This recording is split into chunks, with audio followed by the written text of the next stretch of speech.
সংঘাতের শুরুতেই অবিশ্বাস্য ক্ষতির মুখে পড়েছে ভারত। পাকিস্তানের হামলায় রাতারাতি 5 যুদ্ধ বিমান ধ্বংসের খবর এখন বিশ্ব জুড়েই আলোড়ন তুলেছে।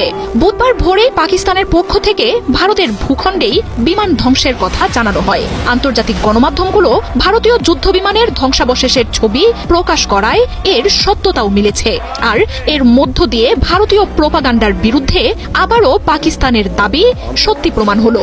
তবে শুধু এবারই প্রথম নয়, এর আগেও ভারতীয় বিমান ধ্বংস করে পাইলটকে আটক করে পাকিস্তানি বাহিনী। 5 যুদ্ধ বিমান হারিয়ে এখন আর্থিক আর সামরিক এবং ভাবমূর্তিগত এক অপূরণীয় ক্ষতির মুখে পড়েছে নরেন্দ্র মোদীর দেশটি। ল্যান্ডস্লাইড के कारण মঙ্গলবার মধ্যরাতে পাকিস্তানি ভূখণ্ডের আজাদ কাশ্মীরে বিমান ও ক্ষেপণাস্ত্রের হামলা চালায় ভারতীয় বাহিনী। ক্ষয়ক্ষতি নিরূপণের কিছুক্ষণের মধ্যেই পাল্টা জবাব দেয় পাকিস্তানের সেনারা। কয়েকদিন ধরে অস্ত্র আর মিসাইলের মহড়ায় পুরোপুরি প্রস্তুত থাকা বাহিনী ভারতের উপর চূড়ান্ত আগ্রাসন শুরু করে।